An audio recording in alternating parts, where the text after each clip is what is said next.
What's up, guys? This is Chris here, and today we are going to talk about the 10 best guns that I saw at SHOT Show 2026. Now, we've been back for a couple days. I let it mull over my head, try to figure out what I was really excited about and what was kind of hype. So we're going to go over both of those things today. We're going to go over the 10 things I really liked and maybe a couple things that I was more on. Now, SHOT Show is always exciting, and it's always just a crazy mess every time you go there because you're never sure what products you're going to like or not. And this year we actually went to Industry Day, so I got to shoot some of the firearms, which is always nice because at least the ones they bring to the firing line you can pretty much guarantee work, whereas some of the things at SHOT Show you're like, is this ever going to come out or not? So we took all that in consideration, and all of these things I am extremely confident are going to be at least decent. Now, before we get into the video, I do want to mention my Patreon supporters. Thank you guys very much. It's because of you guys we got to go to SHOT Show, so thanks for helping us pay for it. We really appreciate you. You allow us to be the most honest gun channel on the internet, so we really appreciate you. And if you want to go to the description and sign up, I'd really appreciate it. Also in the description is a link to a local shelter named Iowa. It's the YSS. Those kids can really use your help, so please get down there and donate to those kids. Hey babe, Lorraine here. Before we get in today's list, we'd like to thank the sponsor of this video, Ammo Squared. If you're a gun enthusiast like Chris, you have tons of guns in tons of different calibers, Ammo Squared is one of the coolest ways that you can always make sure that you have the right ammo that you need. Sign up, pick a caliber, set an auto by budget, and select a shipping trigger. Ammo accumulates over time based on your own budget, and it's stored for free until you want it at your house. Thank you to Ammo Squared for sponsoring today's video. Now, the first thing that I was super excited about, and you guys know I'm a Smith & Wesson guy, so we kind of rushed right over to the Smith & Wesson booth, and we had to check out the new metal frame. If you're excited about the new metal frame, we actually did a video on it 2 days ago, but at SHOT Show, I hadn't shot it yet. Now, the metal frame is basically a 5-inch competition-ready steel M&P with great texture. Now, you guys probably already saw that, but things that maybe you didn't see are the new 686 Plus Spec Series. Now, that thing looks incredible. That's a 7-shot 357 revolver with a 4-inch barrel with a single port comp, which is amazing, and then several different optic mounts. The one that I played with was the Acro, but you can get different optic mounts besides that, and it looks like an all-encompassing, ready-to-go, super fast defensive revolver. Another thing I saw at the Smith booth was they are rocking new 4-port inline ports on their M&Ps, which I'm pretty excited about, pairing that with potentially their new Koa cut, which I'm excited about. You know, I like the Koa from Aimpoint, but they only did Glock up until recently. Now you can do Canik and several other guns, including Smith, so you're going to see a Smith & Wesson M&P with an inline port and a Koa optic here in the future. Now, the second thing that looked really exciting to me is going to be the new Steyr pistols. Now, I got to shoot those, so I know they work well. They have a new competition gun with the ATC 6-inch. It's basically a big, giant silver steel pistol with orange grips, which shoots basically like a CZ from Steyr. It felt really good. I got a couple of mags out of it. It looks great too, and I have no idea what price point it comes at, so sorry. But the more affordable polymer frame new Steyr looks sick as well. The ATDC, they have a polymer frame striker fire design with a single port comp, so stay tuned for that as well. The grip's nice. So is the grips removable? The gripper is polymer, but one of the things that we've done, and I'm not sure if this is anybody else has done this before, but we've released a file. It's publicly available. So you can 3D? So you can 3D your own. Oh, okay. I don't think anybody's ever done that. I don't think so. Now, number 3, and maybe the coolest thing at SHOT, was probably the new Canik Prime, to be honest. The new Canik Prime had everybody excited. That booth was bumping, and they changed the one thing on that gun that I didn't really like, and they told me they did it because I said it, which was sort of an eye-opener about my influence on the industry, because at the end of the day, I'm just a guy recording videos in my yard, and I was really surprised that they actually switched it, and they switched it to a comp that I really like, which is the Radian Ramjet. You guys watch my AR videos, you guys know I'm a big Radian fan, so pairing up with Canik, especially for that project, has me all giddy. On top of that, there's several different colors, including some new custom colors that look absolutely spectacular, along with many other things that were exciting at the Canik booth. They have some new ARs, which we'll maybe do a different video on here in the future under US Palm, and then they also have tons of optics, which we're doing an optic video next week, so I think the optics were almost the star of SHOT Show this year, so stay tuned for that as well. But that new Canik Prime with the Radian Ramjet, that's a 4-inch polymer frame striker fired pistol with an amazing trigger.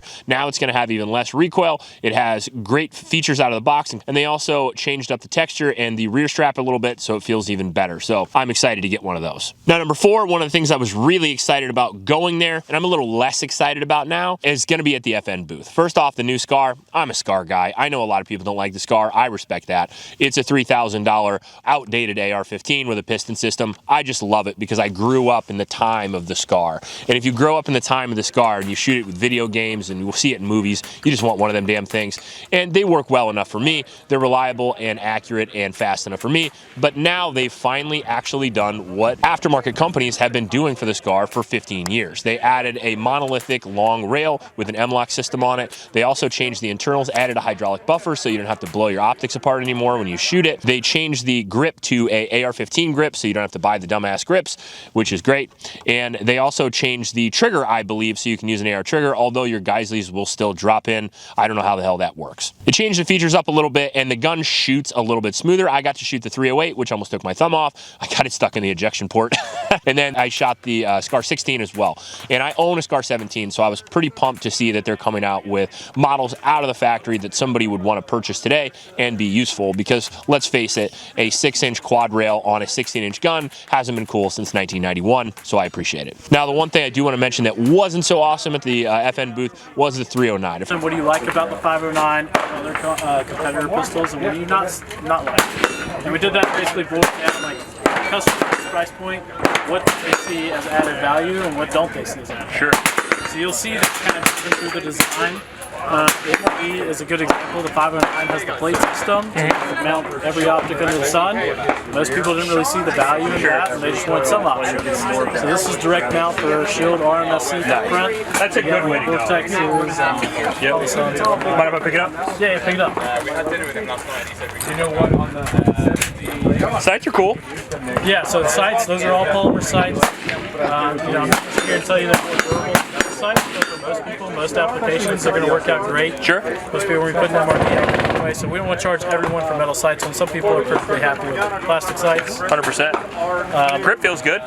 Yeah, the grip, we've kind of contoured that and reduced kind of the aggressive texture compared to the 509. So that's definitely a duty-oriented pistol meant for gloved applications. This is going to be a nice... I have a couple 509. Yeah, like that. Yeah. And for avid shooters, they don't mind it, but I think this grip is going to strike a nice balance of comfort as well as giving you practice on the pistol. I also go back and say that these sights, those use the same dovetails as the other pistol platforms. Okay. So if you wanted to upgrade to metal sights, there's already I think most people are going to adopt it anyway these days, so good call on that. I've heard a lot of people talking about it, they're hyping it up a lot, that it is the affordable version of the FN 509, and it looked okay, it shot okay. I shot maybe 4 or 5 mags out of that gun, but I will say that the polymer magazines have me seriously concerned.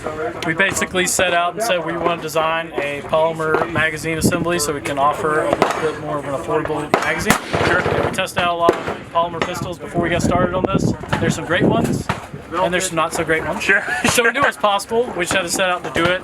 And they felt like Taurus magazines. So we're going to get one of those and beat it up, and hopefully I'm wrong, but I rarely am. Up next at number 5 is going to be the Mossberg Maverick 88 semi-auto, which initially I was super pumped about, and originally the #1 thing that I was excited about at SHOT Show. I went over, it looks great, semi-automatic, it's lightweight, you can get it in 12 gauge, 20 gauge. They came out with their new gas system, which I believe they call as the features on it, and it looks really, really good for a price of only $600. Being as that it comes from Mossberg, I think it's going to be high quality, although I've heard rumors that they're going to be making it in Turkey to save money, so a little bit less excited on that, but some Turkish shotguns can be good sometimes. At number 6, we have the new Flux chassis, and if you guys don't know, I'm friends with a guy over at Flux, Ben. He's part owner, and he shoots with Lena Mikulek and them guys all the time, and I've talked to that guy for years, and I've always thought the Flux things were cool, and really the only way that you should get into a SIG 320. I still stand by that. I shot the new SIG P365 variant, which I always thought was kind of a meme gun until I shot it,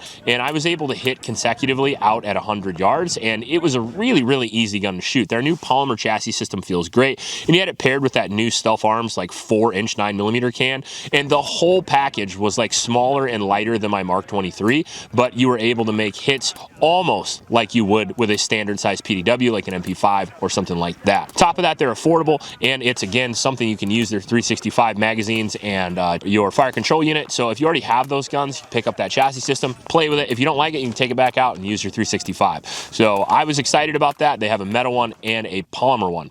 And leading into that, into number 7, well, guess who has a 320 now? Palmetto State. Their new Not Dagger has a fire control unit in it, and they're doing all the same stuff the 320 is doing. You can switch the frames, you can switch the grips, you can switch the slides, and everything's supposed to be kind of a la carte. They even have a Flux Raider system. It looks really, really cool as well. And I imagine with the way that Palmetto is able to pump out stuff and get it direct to the consumer, I'm sure that it'll be decent quality, and I'm sure you'll be able to at least get it. So that'll be nice. Just gives you another option and allows competition, and competition has a tendency to favor the consumer. So I appreciate it. In at number 8 is going to be the gun that I knew before I went to SHOT Show I wanted, and I still know it, and that is going to be the HKMR 762A4. Now, I have the HKMR 556A4. I have it in 16 and 11.5, but I don't know if you guys know this, but I'm a huge sucker for the HK 762. I've wanted one my entire life, and now that thing looks amazing. I get to fondle it a little bit at the HK booth.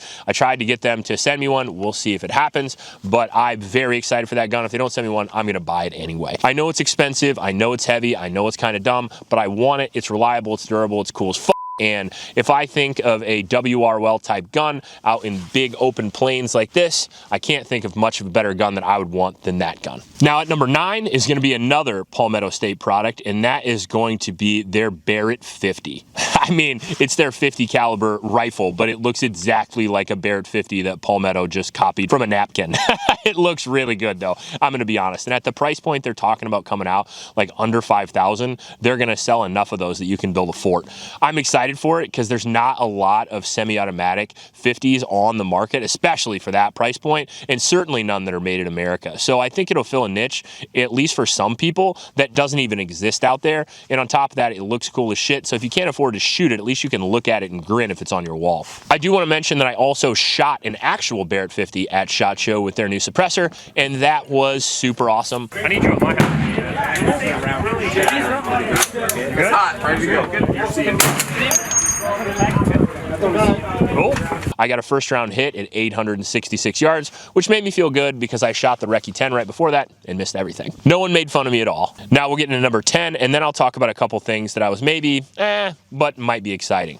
Number 10 completely came out of nowhere, and that is going to be the new Apollo 11 2011. Now, as you guys know, we shot one about 2 years ago or so now, almost, and it was a really good gun. Polymer frame, single action, double stack 1911 pistol with a 5-inch barrel with no frills whatsoever, but it's made in America and it came out at $1,000, which by itself is an achievement. Now, they've had a couple years to stew on it, and they've improved the design.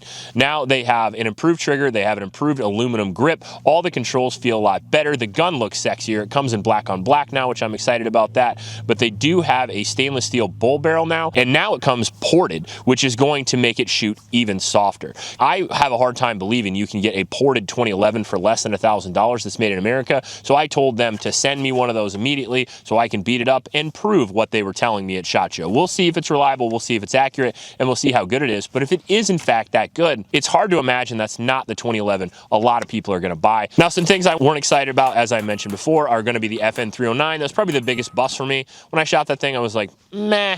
And then when I saw the magazines, I was like, meh. I really, really don't like all polymer magazine construction, especially for a duty grade 9mm. You can cut a lot of corners on pistols. You could cut them on the sights. You could cut them on maybe making the trigger a little heavier. But if you start playing with the magazine, I'm out. That's the thing that makes the gun go bang bang, and it needs to go bang bang or I don't buy it. The second thing that I was kind of 50-50 on, but I might get, was the Ross Martin guns. They look pretty cool.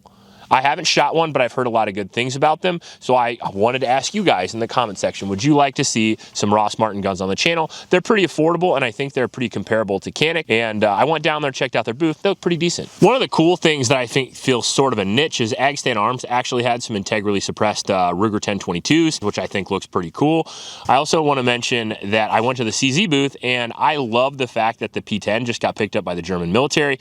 And I like the fact that they're introducing the CZ75 Legend, although those things aren't really new enough to really blow my hair back, and I was kind of sad because I was hoping I would see maybe a quadruported P10 or something whiz-bang and fast, and I ended up just seeing kind of mediocre stuff. They had some different colors of the Shadow 2 compacts and stuff like that, but not really anything that was super amazing. The new Savage 110 looks okay, but I mean, they basically just changed the stock on it, and there's 700 different versions of the Savage 110 anyway, so nobody really cares. Now, I will say that some of the things I really cared about this year came in the optics side of things. There was way cool pistol optics that came out this year. There's some cool rifle optics as well, and a absolute wave of affordable options that look pretty sweet. So stay tuned for that video next week. If you like my SHOT Show content, let me know in the comment section below. And if you like it enough, we'll do it next year. If you like this video, please like and subscribe. Please help out your Oklahoma shelters, and remember to recycle. I'll check you later.